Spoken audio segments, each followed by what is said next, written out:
Welcome to another edition of the Husker Doc Talk Podcast. If you're watching on YouTube right now, go ahead and hit that subscribe button. Give this video a like. Start leaving your comments in the comments section. And we will build our YouTube channel. I'm Travis Justice. He's Dr. Rob Zatechka. What's going on there, Dr. Rob? How are you doing? Good weekend. It was a good weekend. I spent most of my weekend, Friday and Saturday, in Phoenix. Got on a Southwest flight yesterday morning in Phoenix, or Saturday morning in Phoenix. Watched the Iowa State game. Owen was watching the Michigan-Wisconsin game. Wait, you mean the Cincinnati game? The Iowa State-Cincinnati game? How's that? Yeah, the Cincinnati game. The Cincinnati game. Cincinnati By game. the way, that win over Cincinnati right now that Nebraska has looking way better. Way better. Okay, I swear to God, I said on this podcast, I don't think Cincinnati's a bad team. You did say that. I will give you that. They had a good. I thought their front seven on defense. I thought they had some of the best linebackers in the Big 12. A couple of publications picked Cincinnati's linebacking core as the best linebacking core in the Big 12. I know that's one unit on a defense, but with Corleone, with that linebacking core, it's a solid defense. And Sorsby's one hell of a quarterback. The dude can run. He looks like a far better passer than he did against Nebraska. And that's one of those games where I'm looking at that right now going, thank God we got them when we did. I think I would agree with you. I mean, playing that first game of the season, getting those, you never, and they say that you improve that between that first and second week. Cincinnati's definitely improved, and I think Nebraska can look now and go, oh, that's a quality win. That was a pretty solid win. Yeah. So I'm very happy with that. I mean, I guarantee you, every Husker fan was pulling for Cincinnati in that game for that reason alone. And I think most Husker fans kind of have a little bit of a soft spot for Iowa State. Well, look at you. You're wearing the Big 8 Conference T-shirt today. It's one of the old Big 8 schools. It was a super drivable game for fans. God, my dad grew up like 20 minutes from Ames. So it's one of those teams I think people are A-okay with Iowa State. Guarantee you we were all pulling for Cincinnati in that game. Yeah, it was, I mean, Cincinnati scored 31 in the first half. I mean, Iowa State just dug itself a big hole. It came close to getting out of it, but every time that Cincinnati needed something to happen, it made something happen. Yeah, and if you look at the numbers, is it Bechtel, the quarterback? Or Rocco Becht. Rocco Becht for Iowa State. God, he had a great game. I mean, I thought threw for 2 touchdowns, ran for 2 touchdowns. It's not like guys weren't performing. It just Cincinnati made the plays, and they made them early. No, guys weren't performing on defense, especially in the first half. I mean, they were getting trucked. There were holes as big as, both lanes of interstate. It was in Cincinnati. Yeah, Cincinnati just could not be stopped in that first half. Second half was completely different. I'll give Iowa State for making adjustments on defense. Cincinnati only scored 1 touchdown in the second half. It was enough. Nebraska had enough, and there was back and forth. There was like, oh my God. I would say this, Rob, as Nebraska beat Michigan State 38-27. That game, and I know I'm prognosticating here. I'm playing armchair quarterback. I'm going back in time. You don't go back in time. A win is a win. No need to apologize for a win. That is a game they probably would have lost 2 years ago, maybe 3 years ago. I agree. I'm trying to find silver linings with this game because, I mean, if we're going to dive right in. Let's just dive right in, man. Because you know what? There's a bunch of other stuff to talk about. Yeah, there is. Okay, that was one of the sloppiest games I've watched. I mean, that was horrible. We still have a problem with contain on defense. So that still bothers me quite a bit. Guys are getting outside of our defense. Childs got out of the pocket on a number of occasions. I like Childs. I think if he was had a better cast, he would be one hell of a quarterback. He's one hell of a quarterback, but I mean, he would be really good. Yes, which I mean, I got to go back and look. Well, actually, you know what? I got it right here in front of me. I mean, they only threw for 156 totally, or 156 yards passing, had 242 total yards. I mean, that's not a great passing game, which not like Raiola did either. Yeah, I was gonna say, we'll get to that in a second. But I thought Nebraska's defense most of the time did what they needed to do. I just thought the offense put them in bad positions. Does that surprise you? No. Well, So right now I'm looking at the part of the team that we finally thought had kind of gotten locked down and was going to be a bit of a strength for this Nebraska team was the offensive line. And they just continue to disappoint. I mean, Well, I noticed that you got a message on X yesterday, or it might even been on the YouTube channel, where they're like, you have to fire Raiola as the offensive line coach. I mean, I know why he's there. There's a connection there. I get it. And you got a guy who's, I think, the guy was an All-American offensive lineman at Wisconsin. He's got the chops. He's got the experience. I'm just not seeing the development. And it's one of these things where I'm looking at the pass rush where, the weakness of Michigan State's team was supposed to be their defense. Now, I did say, and we talked about this, and most other prognosticators said this as well, too, that this is one of those games that they think is going to turn into a shootout. And that because Michigan State's defense is so bad, Nebraska's defense hasn't really shown shutdown ability yet against a solid team. They've played three legitimate teams. And that's Michigan, Michigan State, and Cincinnati. They kept Cincinnati off the scoreboard. But Sorsby ran all over that defense. Michigan, I thought it was going to be more of a 5-yard chunk at a time thing. I wasn't expecting it to be 3 huge plays that sank us.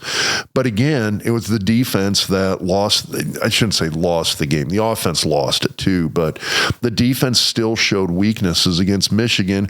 And again, we saw that against Michigan State. So they gave up, that offensive line gave up against Michigan State's defense. I think it was 5 sacks. And he was sacked, 7 times against Michigan? Yeah, 2 weeks and 2 games, you've given up 12 sacks.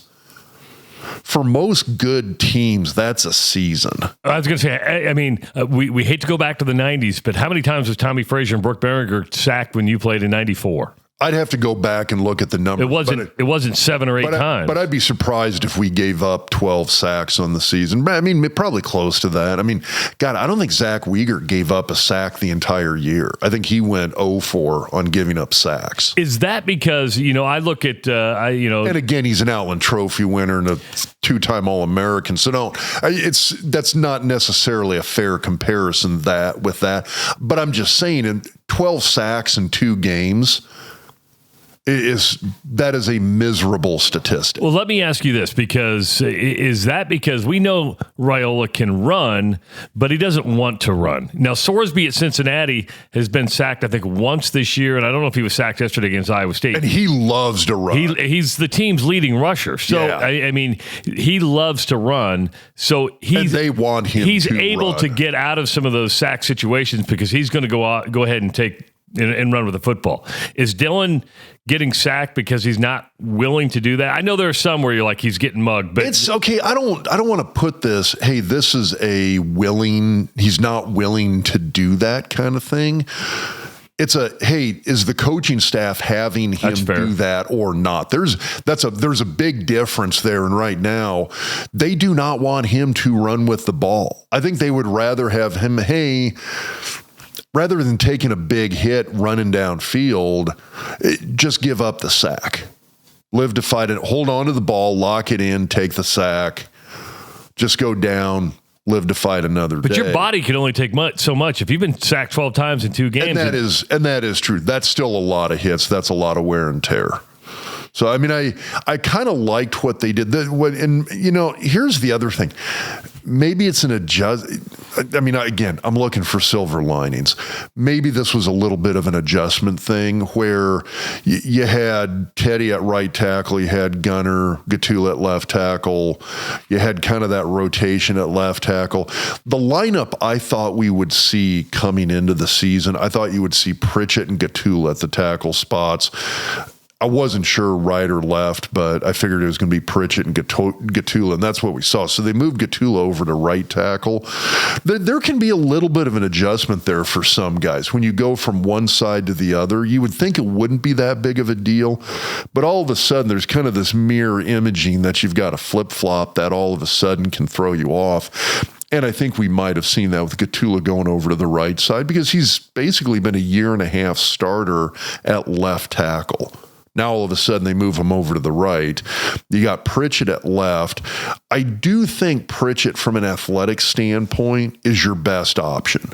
I really do. It's just how many times do you give up false starts and other penalties from an offensive line standpoint, which, I mean, it wasn't like a killer issue for Nebraska in this game against Michigan State.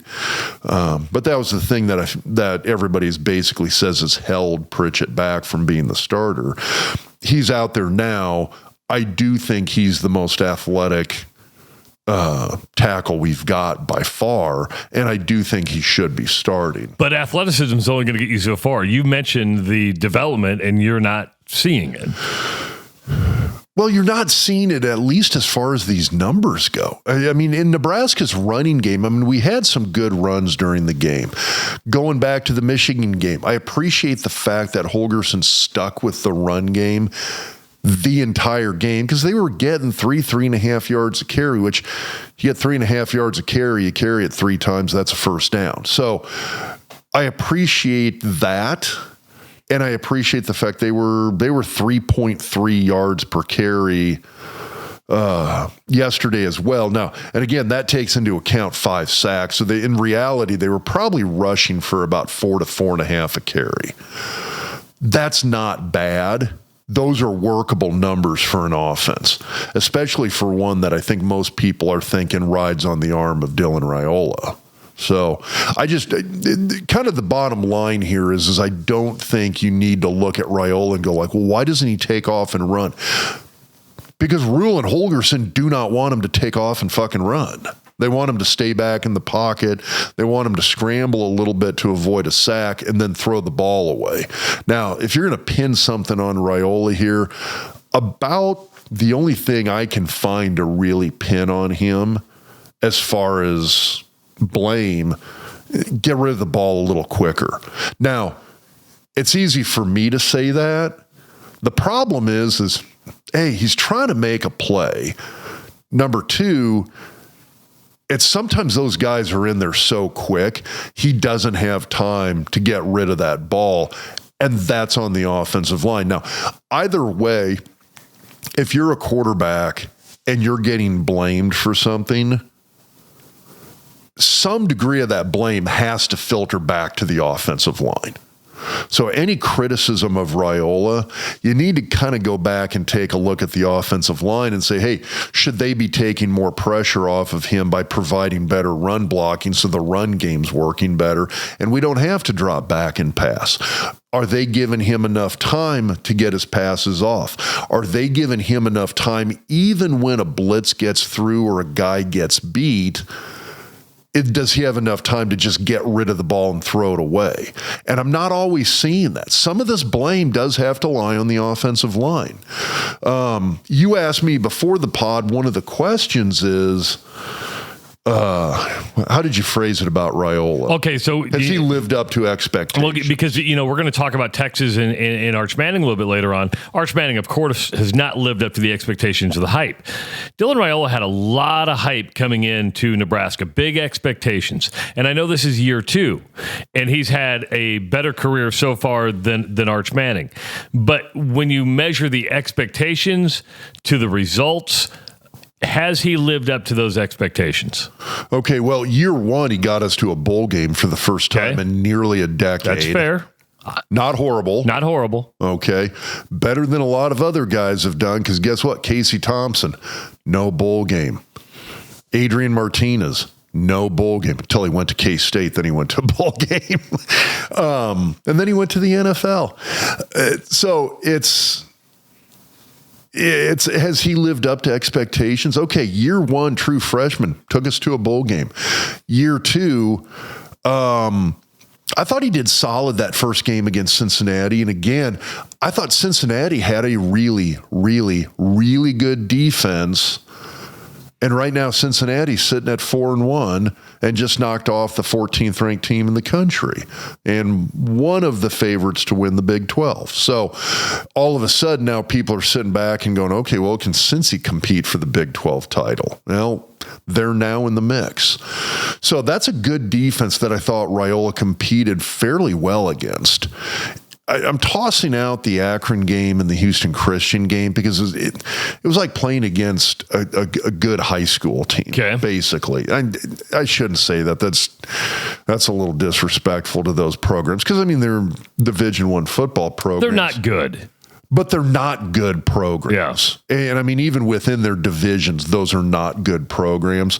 So you can toss those.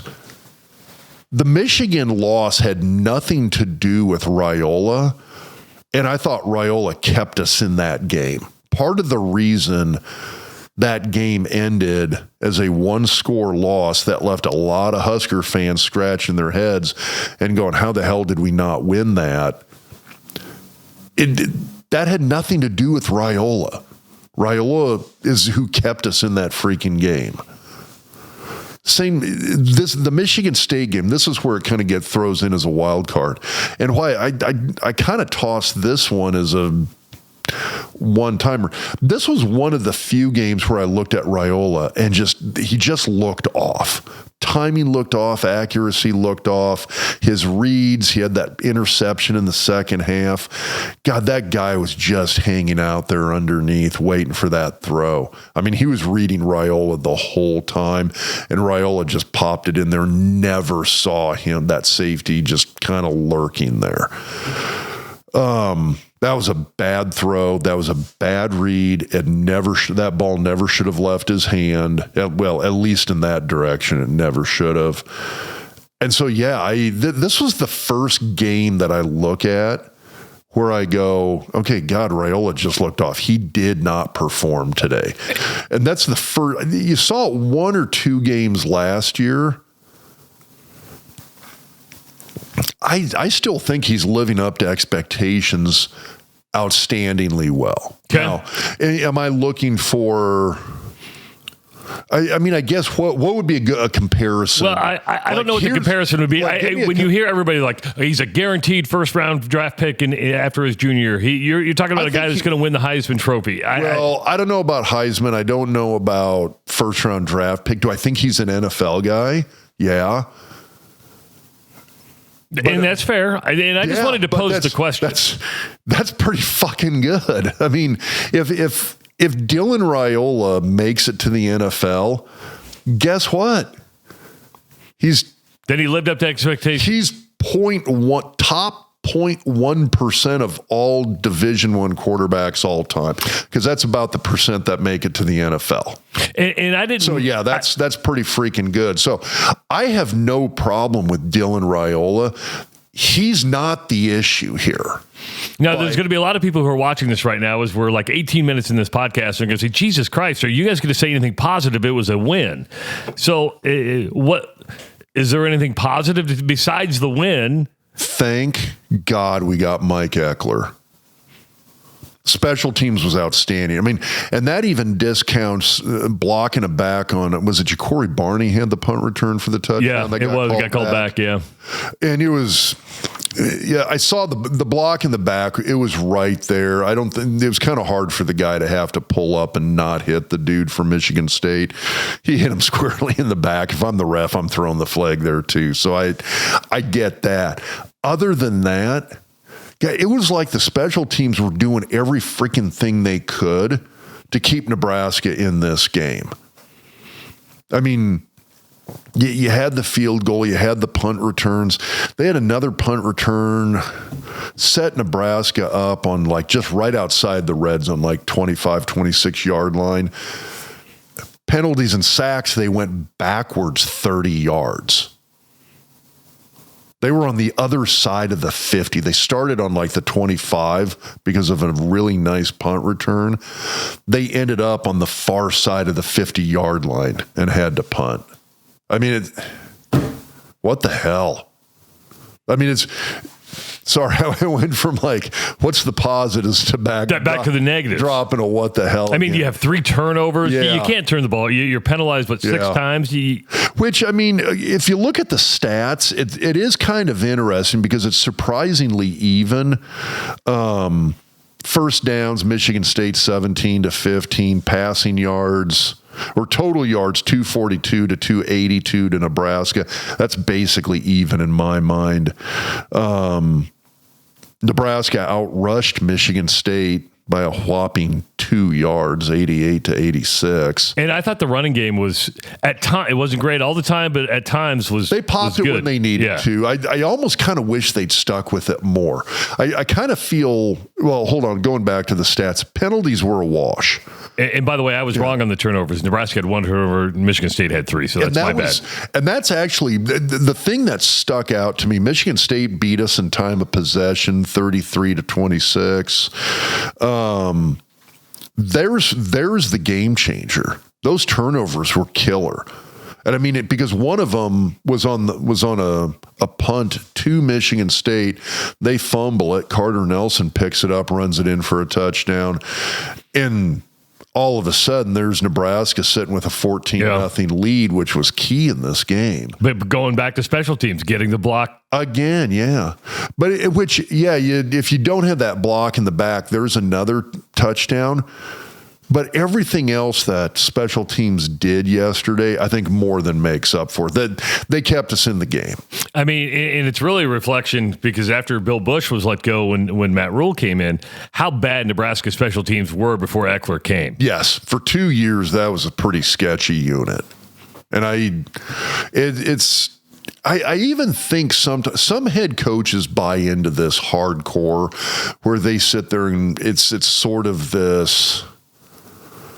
All right, you know what? We're all going to coach special teams. We're all going to have a hand in this. In this day and age, you got to have a special teams coordinator on your team. You got to have an O coordinator. You got to have a D coordinator. You got to have a special teams coordinator. You got to have somebody who's the point person for all of this. It's kind of got to be a nut job, too. It's got to be. I was just going to ask you, does it have to be a nut job? Because Eckler's a nut job in a good way. Which, if you ever meet Mike Eckler, good dude. He's a good dude. Really, really good person. Blair, Nebraska kid. But he's got kind of that low key, behind the scenes craziness where you kind of wonder. Like, at some point, he's going to, throw on a helmet and shoulder pads, and he's going to sneak out there just because he can't help himself. He's a little low-key crazy in a good way, but you got to have somebody who's got a little fire and some passion for special teams, and he does. I mean, I think Eckler's one of these guys where if you sat down and told him, okay, you're going to be a D1 special teams coordinator for the rest of your career, he'd be like, sign me up. Perfect.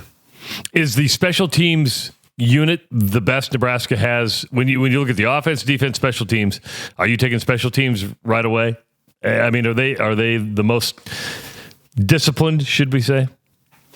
I don't know if discipline's the right word. They're the best unit out there right now. When you collectively look at the games we've played thus far, these 5 games, that's the best unit.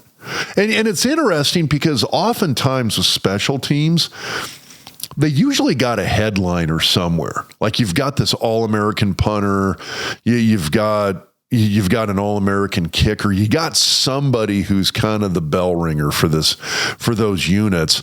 And we really don't have that. It's this collective of guys who they're fired up and they're performing well.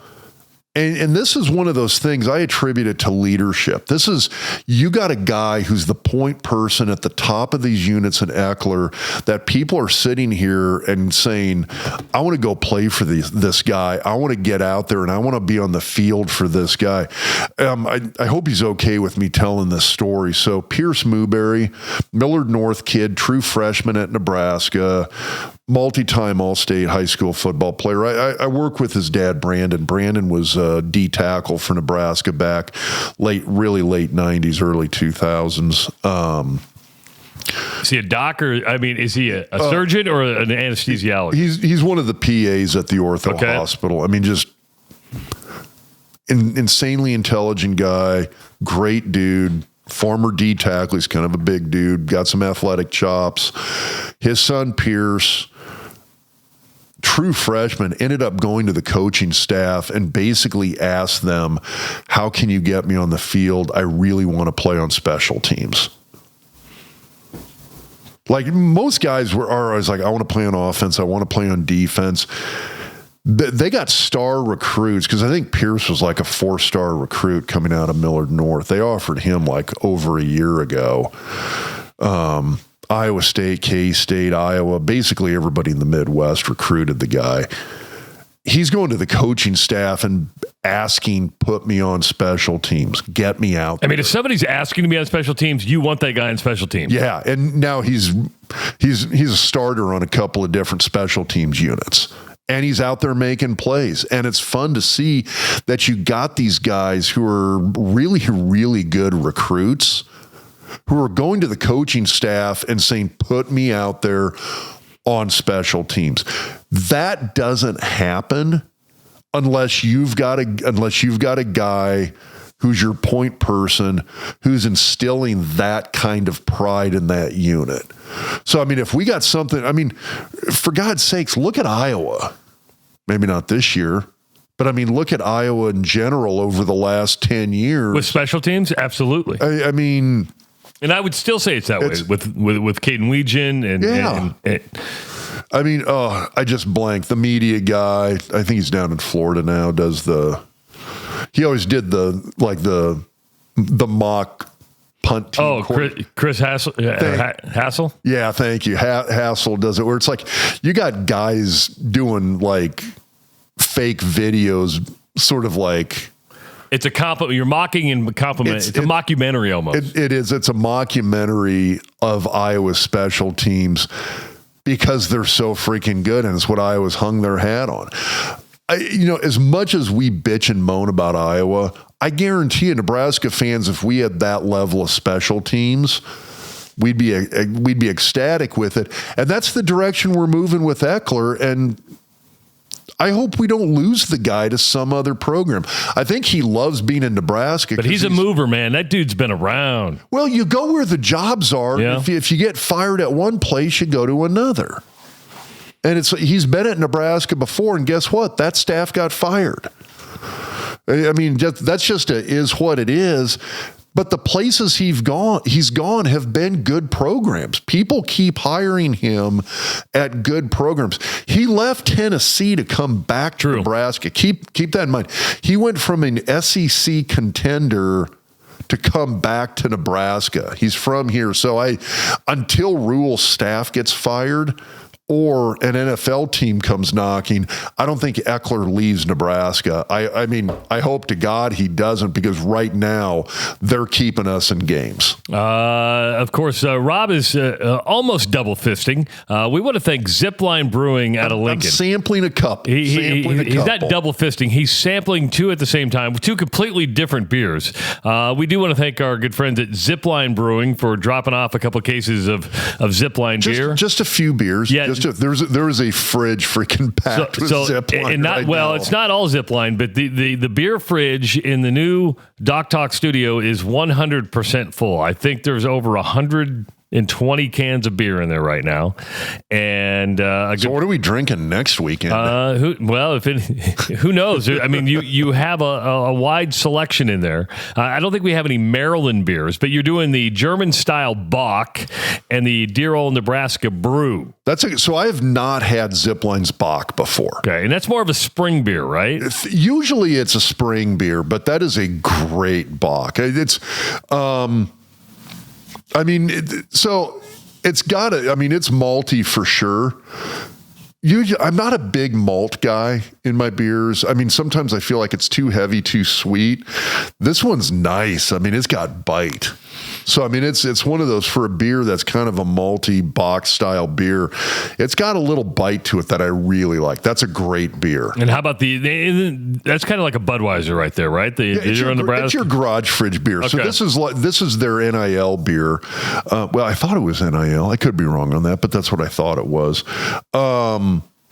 Anyway, it's a good garage fridge beer. I mean, it really is. I'm assuming it's a lager. Well, they left off. I think there's a German style lager in there.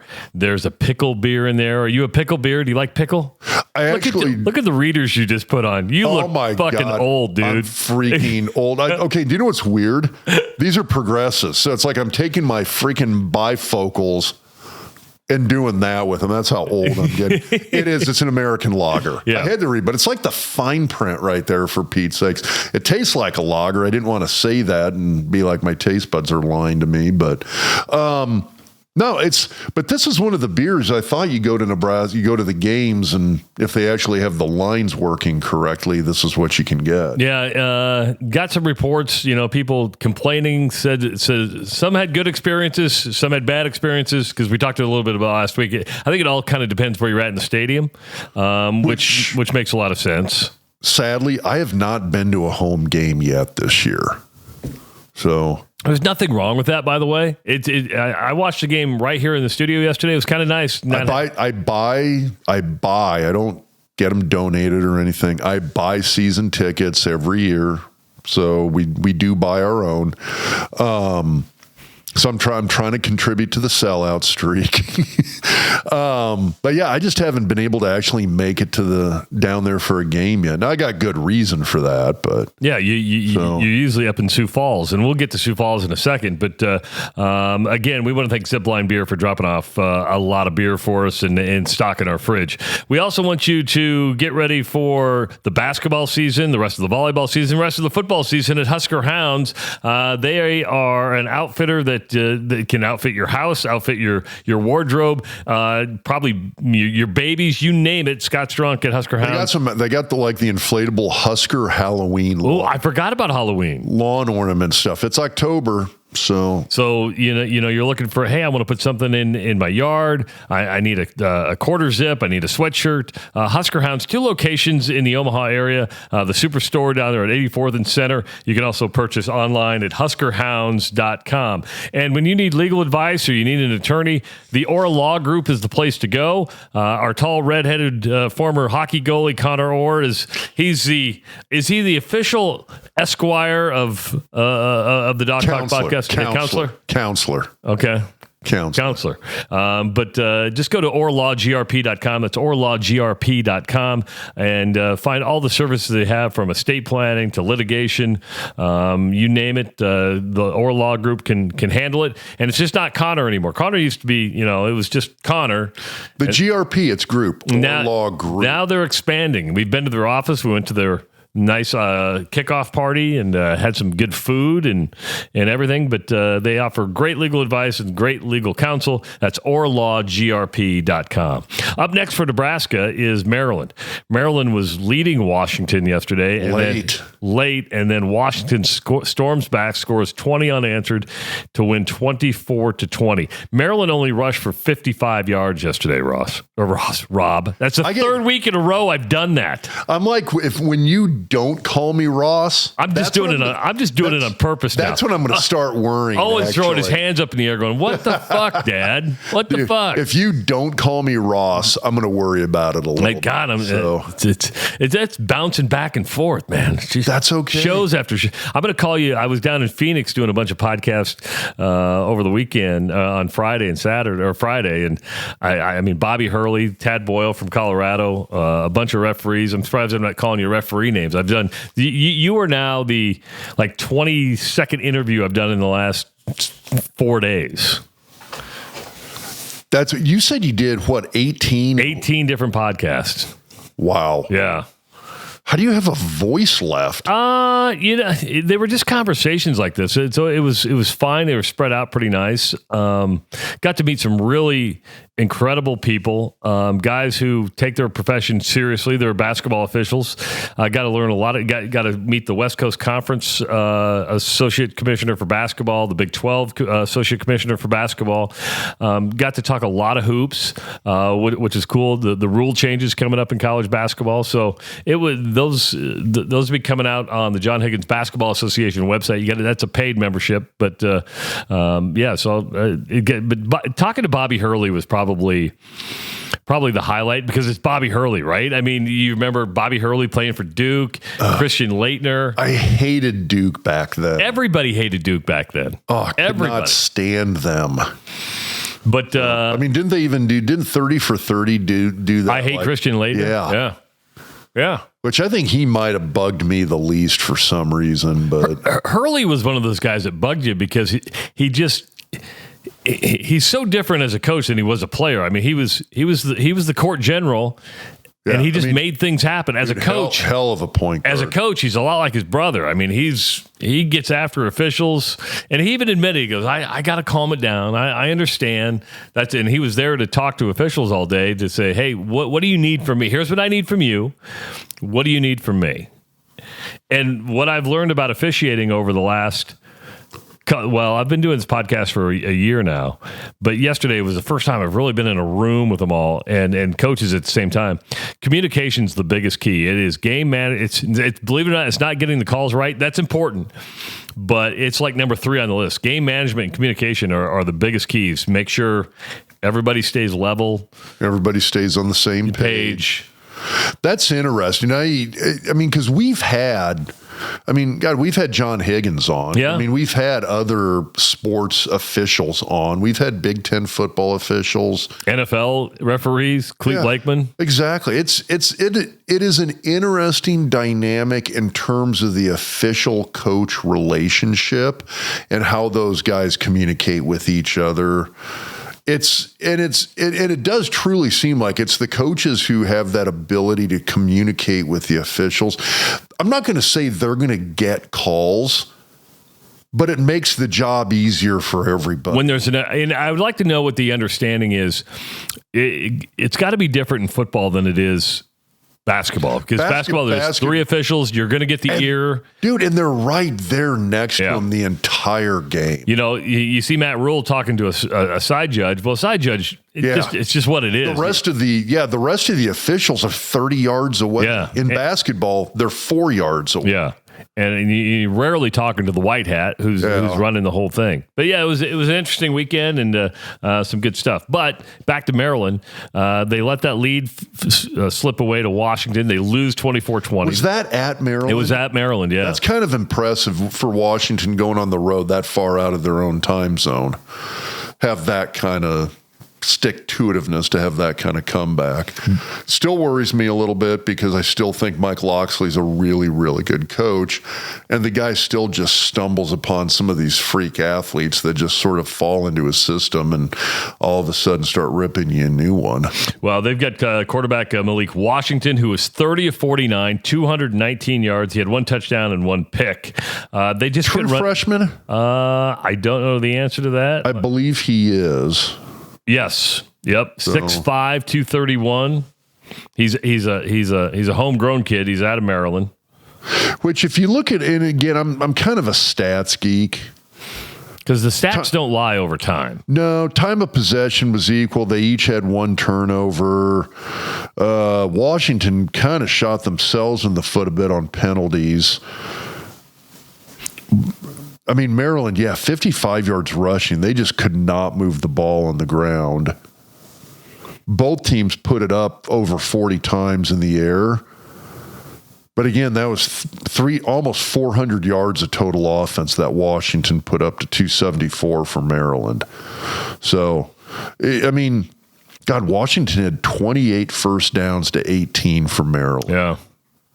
That's what's surprising to me looking at the time of possession. I thought with that kind of advantage, this would be like a 40-20. Able to move the ball, just not able to finish. Game. Yeah. Well, they did eventually. Yeah. But that's the thing that's interesting with a game like this is how do you have that stat line and find yourself down by essentially 20 points late in the game. A winnable game for Nebraska, though. This is a win. I know why you're worried, but it is a winnable game for Nebraska. And so far, I mean, I'm sitting here. Like if I had to, let me ask you a question. Okay. Take again, I'm throwing out Akron and Houston Christian. So take the Michigan game, Michigan State game, and Cincinnati game and say, okay, which of those Nebraska teams, the team that played Cincy, the team that played Michigan, or the team that played the Spartans, which team do you want to show up against Maryland? Team that played Cincinnati. I'm saying the team that played Michigan. Okay. I'm willing to give up a couple of big scores because I think they can move the ball against Maryland. I think we can outscore them. I mean, I guess essentially that's kind of what I'm saying. And I thought Nebraska was way more consistent on offense against Michigan than they were Michigan State. And honestly, I thought they were more consistent offensively in those two games than they were against Cincinnati. Okay. So I do not think like right now, I think the best defense that Nebraska has played was probably Michigan's. I would agree with that. I think Cincinnati's a really close second in terms of overall ability. Michigan better their third level. The defensive backs they had were far better than Cincinnati's. The Cincinnati's front seven, I still keep going back to that. Those guys are no joke. So I'd say if the same Nebraska team that played Michigan shows up, if the same Dylan Raiola that played Michigan shows up, then I think Nebraska beats Maryland and we get win number 5, and we're sitting here going like we're only one away from a bowl game again. So elsewhere in the Big Ten, Penn State has now lost back-to-back games, lost at home to Oregon, then went to UCLA in a game nobody saw coming, was down big early, fought back into it, but UCLA has already fired its head coach. Earlier this week, fired its offensive coordinator, brought in Rick Neuheisel's son, who looks just like Rick Neuheisel. Sounds just like he was the tight ends coach on the team. And they put a game plan together for Nico Amalavala that played into his strengths. 5 TDs. That's what they should have done to start with, is say, okay, what do you do well? We will game plan around your abilities. Yeah. So here's my question. So 2 things. I don't know if I have an answer, but I'll try to answer. Number one, first question or first, I don't know if I want to call it a question, point of discussion. When you look at Penn State, kind of the line, like as an athlete, you always get taught, don't let an opponent beat you twice.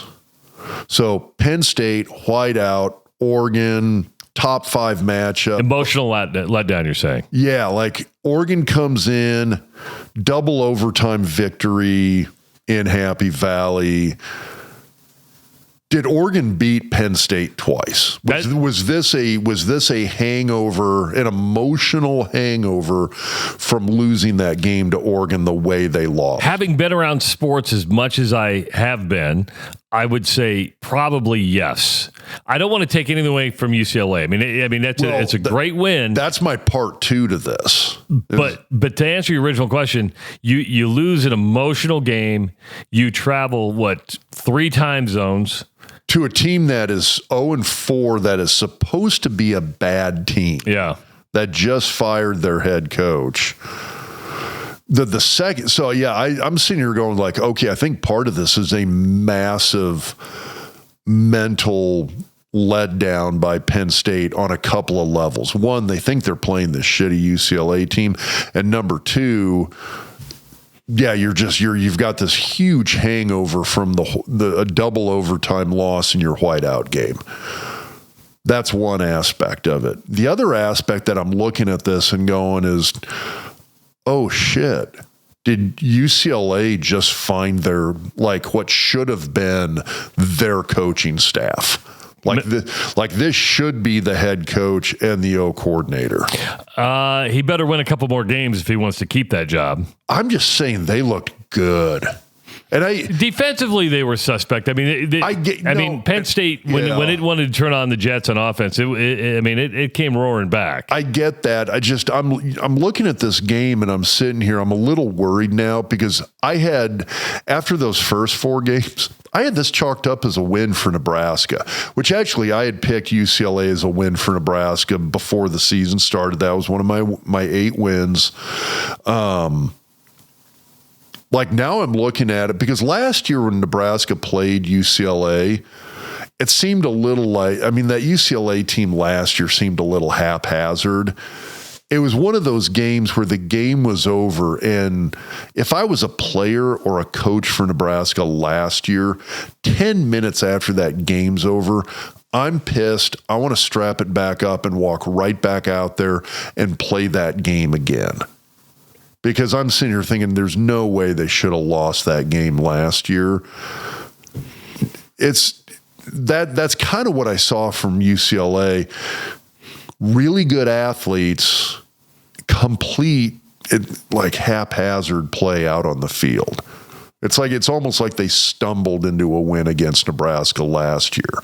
So all of a sudden now I'm worried because I think now they got a real coaching staff. I think they got some guys who know how to deal with the talent they have. Just like you said, you now got Neuheisel as the O coordinator who bumps up from tight ends coach who's sitting here going like, I know how to play these pieces on the chessboard. I know how to make this work with these guys. We're going to go do some damage now. I wonder how that goes down. I mean, does an assistant coach go into the head coach and say, listen, I respect the offensive coordinator. He's not doing the right things offensively. If you want this job on a permanent basis, you've got to shake it up. We've got to do something drastic offensively. We've got one of the best quarterbacks in the country, supposedly. Let me have the reins. Do you think that takes place? Do you think it's I don't know. Well, I'll say this. I've been around teams and coaches. Now, this is interestingly enough, this was at the NFL level where I saw that happen. Really? Yeah. It's weird, and it causes the weird internal toxic relationships that you think it would. I guess would be the way. Well, because coaches they compete against each other. We saw it at this officials conference. They all like each other, but you can tell they're all competing with one another because whoever gets the Big 12 game, the Kansas Arizona game, that guy wants that game. Yeah, they want that game. Yeah, no, and I totally get it. I just with UCLA, the thing that's interesting to me is I'm looking at head coach gets fired. The O coordinator gets fired like early the following week. He got fired like 2 days before the game this week. So that was only like Thursday? That was 2 days of like game prep. Okay, so what I'm trying to figure out here then is how exactly did that go down? Was it one of these, all right, we fired Deshaun, you're not, it's like, we're going to try and do this. We need you as the O coordinator to do this. And the guy was like, no, I'm going to keep doing what I've been doing. Like, how did that go down? I want to, and I guess that's what you're asking. Yeah, is like I don't know because I don't think I don't know. Maybe I'm wrong. You got 2 scenarios here. Either that offensive coordinator got told, "Here's what we need you to do" by the new head coach, the interim head coach. And he said, "No, I'm going to keep doing what I've been doing because that's how we do it." Or did Neuheisel go to the head coach and say, like, hey, I think I got a better game plan? To me, if I was a betting man, and this is just my opinion, I think it's Neuheisel going, we're all going to be unemployed next year. And I believe he's a UCLA grad. He loves UCLA. He's like, screw it. Screw it. I'm shooting my shot. And he shot his shot. And they carried him off the field like he was Rudy yesterday. And it was for 40. I mean, they put up 42 points. Okay, I mean, this is scary. Okay, so this is the game where you look at it. The numbers get a little scary. UCLA had the ball for almost 40 minutes, Penn State 20 minutes. Penn State there was only one turnover in the entire game, and as Penn State turned the ball over. UCLA rushed for 130 more yards than Penn State. They actually passed for less than Penn State. Yeah, believe it or not, it was their rushing game. It was the rushing game that was the big thing. But again, you've got a quarterback. I can't say his name. Nico Imalavala. Nico. Just call him Nico. I'm calling him Nico. So you got Nico at quarterback. And again, you just said it. Why not play into this guy's strengths? And it worked. And when you totally change the offensive game plan, Penn State's prepping for one thing, the old offensive coordinator. You don't know what you're probably thinking, well, Neuheisel's not going to change it up that much. And you come in and do something completely opposite. And it worked.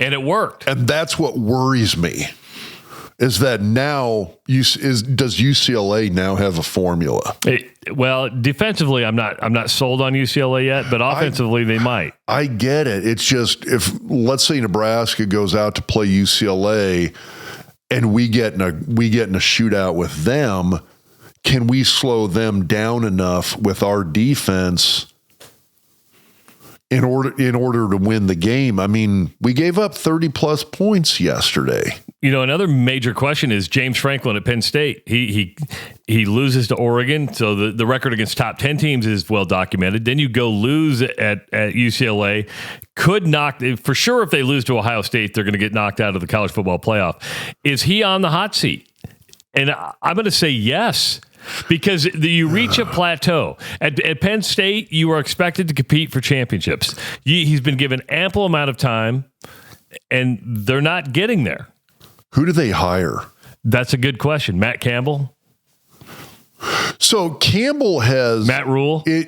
Oh, dear, don't say that shit. I just realized. Go back to his alma mater. That would be... Which would make sense. I'm not saying it's going to happen. I wouldn't... It wouldn't surprise me. With Campbell, so, I mean, my question there would be, I'm trying to move off the Matt Rule thing here real quick. But like with Campbell, like the classic with Campbell has always been... He's not leaving Iowa State unless it's Notre Dame, Ohio State, or an NFL gig. Penn State's right up there, right? And hell, I think Wisconsin's going to come open before the end of the year. And you look at it and go, do they go get Matt Campbell for Wisconsin? Do they have the money? Yeah. Are they going to have his buyout's not that big. They just restructured it. It's not that big of a buyout. Fickles is. Are you going to pay Fickle and Campbell's You buyout? have to, because Fickle's not going to change this thing around. It's a bad fit. Not saying he's a bad football coach. It's a bad fit. It's a bad fit. He was a great fit at Cincinnati. Yeah. Fickle's one of those guys. If he's at Cincinnati, Miami of Ohio, I mean... An AAC team, I think he rocks Luke Fickell is Wisconsin's Bill Callahan. I think he's a better overall head coach than Callahan. That's fine. Callahan's not even an offensive coordinator. Callahan is an amazing offensive line coach. But what I mean is from a culture standpoint, this was an AD. They've severed the Barry Alvarez tie. It's just you're coming in. Do you know what they wanted a new offense? Yeah. Do you know what Barry Alvarez? Excuse me. Barry Alvarez is to Wisconsin what Tom Osborne is to Nebraska. Yeah. Do you know what Barry Alvarez did? When he figured out what worked at Wisconsin.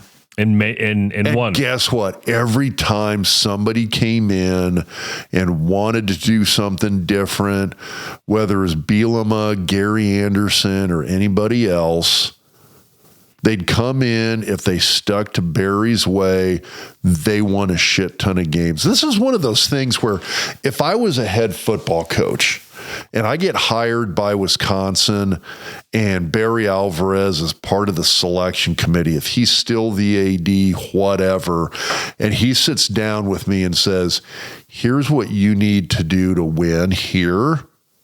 You listen. History says freaking listen and just do that. Because if you do, you're going to win. I mean, I got to be honest. In hindsight now, this is kind of an interesting thing because I thought Paul Chryst was a very good coach for Wisconsin. I mean, you got a guy who took the team to the Rose Bowl. Yeah. I mean, he won a lot of games. He didn't seem like he had a finger on the pulse of where recruiting was going, the transfer portal, NIL. That was the thing. I don't think he really had a feel for what was coming. If Paul Chryst could have adapted to that at all, he's still at Wisconsin. You might be right. But I also think the other mistake Wisconsin made is that you had a guy that I think is a young coach, good coach, and Jim Leonard, Wisconsin grad, NFL guy. He's back coaching in the NFL now. Who was your D coordinator? Who was your interim coach after they fired Chryst? I think if they had hired Jim Leonard as their head coach, I think Wisconsin is doing just fine. I'm not saying they're sitting where Ohio State's sitting, but I think they're doing just fine. So I think Wisconsin's I think they went full Steve Peterson on the program. They did. Which you basically said that. And that's what I'm equating Luke Fickell to Bill Callahan for. The James Franklin thing is going to be interesting because they're getting impatient. And losing at UCLA is that's a bad. There's no other way to say it. It's a bad loss. Yeah, even because, like I said, I do think new coaching staff. This is a different UCLA program than it was under Deshaun Foster. So I'm worried a little bit now about UCLA. I wasn't before. I am now. That being said, it's a bad loss. I just you're lost for words. Well, no, I'm thinking about James Franklin, and I guess my question is when you look at James Franklin, what's his overall record at Penn State? It's tremendous. I mean, but do you fire that? Sometimes, Rob, you just need you've reached a plateau. Okay, I get it. But that being said, every team that fires a coach now. No, I worry that you'd have not necessarily a Steve Peterson, Bill Callahan situation, but would firing James Franklin be a Frank Solich situation? I don't know if it's going that far. That you're firing, because I always, in my opinion, and again, whatever that's worth, I guess, but in my opinion, if nobody had fired Frank Solich, if he stayed at Nebraska and coached for the next 25 years at Nebraska, I think most years he's like an 8 to 10 win a year guy. That's fair. Eight or I'll even say this, 7 to 9 wins a year. He's Kirk Ferentz. Yeah, I think better than that. I think he goes 8 or 9 wins most years. I think once every 5 years he punches out a 7-win season. I think once every 5 years he punches out an 11-win season. Okay. Which, if you go back 25 years, everybody would take that right now. Retires and gets, which he already has, but he retires, he gets elected to the College Football Hall of Fame, and Nebraskans are sitting around going, thank God we had Frank Solich for the last 25 years. How lucky were we? I think it's the same thing with James Franklin, is that I think Penn State's a hell of a program. When you look at, so we talk about on this show a lot, is this a good program? You know, that question. I think Penn State's a good program. Is it Michigan or Ohio State? No. No, it's different. But it's different. I mean, it's sort of like if Michigan and Ohio State, if the Big Ten equivalent had a love child with Notre Dame, it's this former independent. They're kind of off in their own little world there in Happy Valley, which if you've ever been there, and I never have. But I have. But I know a lot of people who've been there. They're like, it's its own little world. And so that's the kind of thing where I look at Penn State and I go, okay, well, is this one of these things if Penn State fires him and they try to go with somebody else, is this going to be like their Frank Solich, where all of a sudden they go with somebody who goes 3 to 5 wins for 3 years and then then gets fired, and I think you're going to they hit the reset button. I don't think so. I think Penn State would be smart enough to know if they were to fire James Franklin who they could get. I want to believe that. I mean, you got a guy, so he's 128 and 58 overall. He is 104 and 43 at Penn State. I mean, holy shit. Yeah. The guy wins, but he doesn't win the big games. He wins a shit ton of games. But he doesn't win the big games. And at Penn State. So he does have one Big Ten title, and he's got one Big Ten East Division title. So he's only got one Big Ten title. Okay. He's 8-7 in bowl games. And he's 2-1 in the college football playoff. So let me ask you, I mean, it's no different than when John Cooper got fired at Ohio State. I mean, Ohio State guys have won. Okay. They couldn't beat Michigan. John Cooper won 9-10 games a year. He just couldn't beat Michigan. Yeah, he averaged almost 10 a year. Yeah. The guy could coach. No, I get it. The difference there is you brought in Jim Tressel, who won you a national title. And then Tressel got fired. And you had Luke Fickell as the interim for 1 year, and then they brought in Urban Meyer, who won you a national title. So I swear to God, I don't know what Ohio State did. I don't know how many souls they had to sell to have the run of coaches they've had. But if you look at Ohio State over the last 35 years, to go from almost 40 years of John Cooper. I'm throwing out the one Fickell year, but John Cooper to Tressel to Urban Meyer to Ryan Day. I mean, good Lord, nobody has that kind of run. I mean, Nebraska had a 2-coach run with that, almost 3 with Solich. But I mean, almost nobody has that kind of run of head coach after head coach after head coach for nearly 4 decades, and they're just punching out 10 wins a year every freaking year. That's insane to me. I think you've got a 9-11 win year a guy with Franklin, and I think you're doing yourself a disservice if you're going to sit around and go, we can do better, because you better do better. But in today's day, in the age of college football, that it's about, especially those upper echelon top tier teams, it's about winning titles. I mean, Billy Napier, he saved his job for another week. I do believe if he would have lost to Texas yesterday, he might have been axed. Florida goes out and beats Texas. Arch Manning, we brought him up earlier. Arch Manning, I mean, Texas was the preseason #1 team in the country. Now, there's a guy that I don't think has lived up to the hype.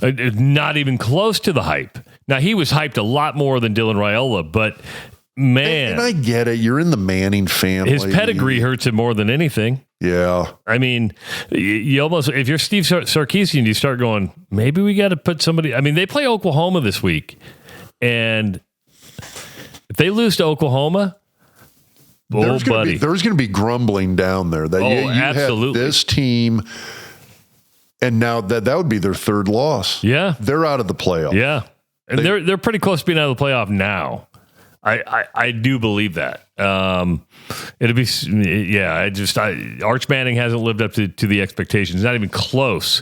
Now, and this is why we don't cover recruiting a lot. We don't talk a lot about recruiting on this podcast, and I don't do it on my radio show either, because you don't know what somebody's going to do. Total crap. It is a crapshoot.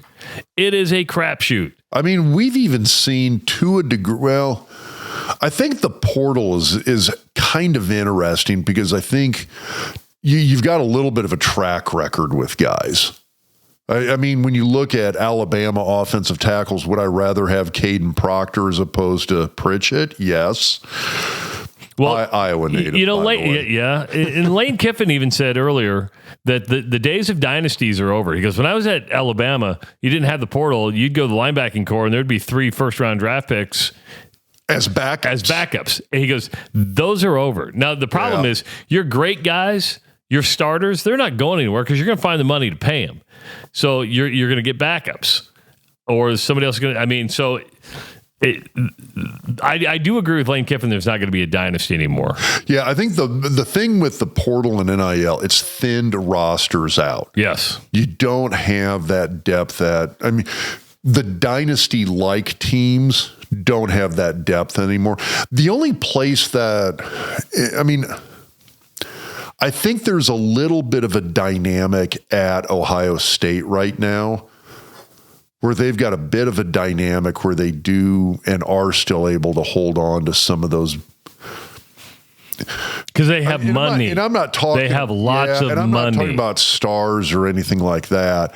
You've got backups who are legit players or potential NFL guys who are willing to ride pine for a year or two for that very reason. They're getting paid, and they know. I mean, at a place like Ohio State, there's so many guys going pro after their junior year. Yeah.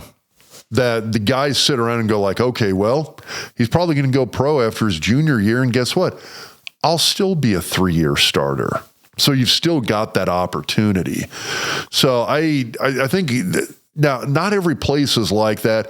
Places like Ohio State, Alabama, Georgia are able to do that, but not a lot of places can do that. So those rosters thin out. And we've seen that with teams like Georgia, for instance. So how about Alabama, by the way? Hey, nice win over Vanderbilt yesterday. That was a solid win over a ranked Vanderbilt team who has looked good. Yeah. And all of a sudden you're sitting here going like, okay, well, maybe Kalen DeBoer's not done yet. So, yeah, I mean, as long as he keeps winning, I mean, he could win 8-9 games at Alabama. That's not going to be good enough. And that I do agree with. I think as long as he keeps knocking off Georgia, though, they're going to give him a little bit of a leash here. That's fair. All right, D2 update. Augustana, you were at the Augie game yesterday. They played in city rival Sioux Falls. The key to the city trophy. And you found out that the Sioux Falls head coach is a Doc Talk podcast. Might be a podcast listener. So the way he brought it up, he had to be. He knew who you were right away, and then said, "Hey, thanks for giving D2 some love." Yeah. So my wife and I were walking into the stadium, and it was at University of Sioux Falls Stadium. So Bob Young Field. So Augie's stadium is on the Augustana campus. Sioux Falls Stadium, it's a satellite location. So it's southeastern Sioux Falls. It's not on the campus. So they got kind of these little satellite locker room facilities right next to the stadium. So when you're walking from the tailgate parking lot into the stadium, you're walking right past where the University of Sioux Falls locker room is. And so there's a handful of coaches, couple of players out front milling around. We're heading in, and I hear this, "Hey, Doc." And the fact that he called you Doc tells me that he's a podcast listener. He knew. So I turn around. It's Jim Glagowski, who's the head coach at University of Sioux Falls. And so I walk up and he's just like, "Hey, I'm from Omaha originally." He's a Papio La Vista grad, so he's a Monarch. He would have been there real early, like late 80s, early 90s. Okay. So Gene Sewer guy, if you know high school football in Nebraska. So played for Gene Sewer, played with Reggie Ball, for instance, who star wide receiver down at Nebraska. Might have had a little overlap with Lance Brown. But anyway, his line was, he goes, "You know what?" He goes, "Always been a big Nebraska fan, always hoped to play for the Huskers. Didn't get recruited, ended up going up to USD, so he played for the Coyotes. 4-year starter, Hall of Famer as a safety and linebacker for South Dakota, and then broke into coaching, and again, small world stuff. he was longtime D coordinator at Minnesota State Mankato, came over to Sioux Falls from Mankato. Get this, he was a grad assistant at Augustana. Really? Yeah, under Jim Heinitz, who is legendary coach in Augustana history. So Augustana Stadium, it's Kirkby Over Stadium, Jim Heinitz Field. So he played for the legendary Jim, or was it a grad assistant under Jim Heinitz? I think that was maybe like 1997. Anyway, it's a small world with coaches, and it is at all levels. All these guys know and work with each other over time, and so it's really interesting to listen to those conversations and talk with these guys. Great guy, but he just said, "Hey, I really appreciate the love you guys give to D2 football," and so it's a great experience. I think which on the whole D2 side, it's interesting to me because this year I always watch a lot of Power 5 football because that's what we cover with Nebraska and the Big Ten. I was out at Lehigh. My daughter goes to school there, so we went to the Lehigh Penn football game. And so that's FCS. Yeah. Lehigh, I got to double check their rankings. Who'd they play this weekend? They smoked them. That's all I remember, as it wasn't even close. But they were, last week, Lehigh was the 9th ranked team in FCS, which is no joke when you look at all the Dakota schools, the Montana schools, Idaho, et cetera. It's kind of interesting when you go watch the Division II games, because you look at the speed of the game, how fast these guys are moving, and you look at how big they are. And again, Augustana played South Dakota State last year at South Dakota State. That's a national semifinalist last year and won 2 national titles the previous 2 seasons.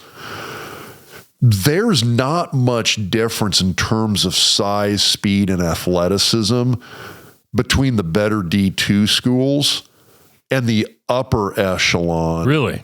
Of FCS. Yeah, I mean, I think if you took the good Division II programs, and I'm talking about, you take the Northern Sun Conference, take the MIAA. I mean, you look at like Pitt State and those schools, they're going to match up not horribly with the upper echelon of FCS.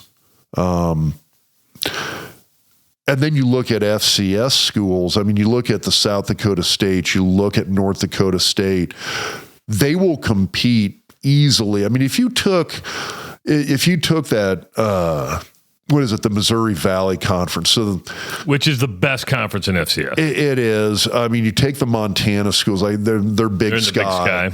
So you take the upper tier of the Missouri Valley, you take the upper tier of the Big Sky, you put them into any, and I'm talking like Power 4.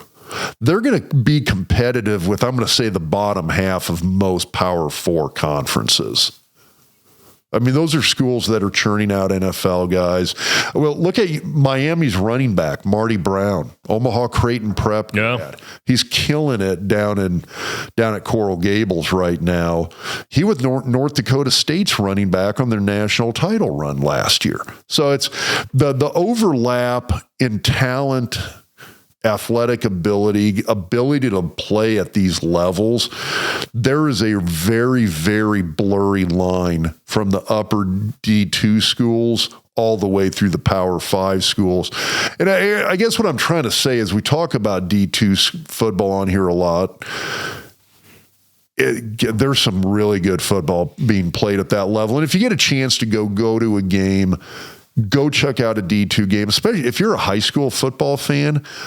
A lot of these local kids that you see, Western Iowa, Eastern Nebraska, they're playing for Wayne State, Augustana, Sioux Falls, the Dakota schools.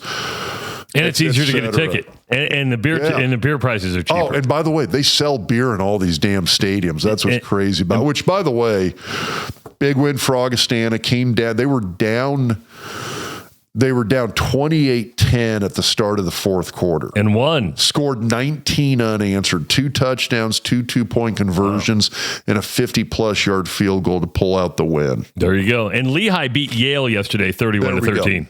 It's Yale. Who cares? Yeah, but you want to go to the Yale Bowl. If there's one game I'd like to see, a bucket list would be Yale Harvard at the Yale Bowl. That'd be a bucket. I've been on Yale's campus. It's a cool campus. You feel like you're at a 150-year-old campus, which it is. You know, we do want to throw out a shout out to the Nebraska volleyball team that dominated Penn State the other night. Which wasn't even close. Wasn't close. The thing that was interesting, the thing that's interesting to me now that Russ Rose is no longer the coach at Penn State. You don't hate him as much? God, they are so much less annoying. I'll give you that. I'll give you that. Their coach now. Now it's one of those. I don't have that satisfaction of, yeah, we beat Russ. You know what's funny though guy. is that I think a lot of people feel that way about Nebraska. People like Matt Rule. No, they like Matt Rule. I mean, my friends who are always anti-Nebraska, they're like, I kind of like Matt Rule. Yeah. He's a personable guy. He can relate to you. The guy does connect, and that's the difference here, which I think it helps a ton in this day and age. Here's the thing. Okay, how's this? I know we started the end of the podcast music. How's this for my hot seat coach? Okay. Bill Belichick. Oh, you're not saying anything else? Is he gone after the year? If he's smart, he is. If I'm him, I'm like, screw this shit. Yeah. I don't know what the hell my girlfriend talked me into here. All right, folks, make sure to hit that subscribe button. Give this video a like. Leave your comments in the comment section. I want to thank Zipline for providing us some beer, Husker Hounds, and, of course, the Law Group. For Dr. Rob Zatechka, I'm Travis Justice. We'll talk to you next week on the Husker Doc Talk Podcast. Fight on.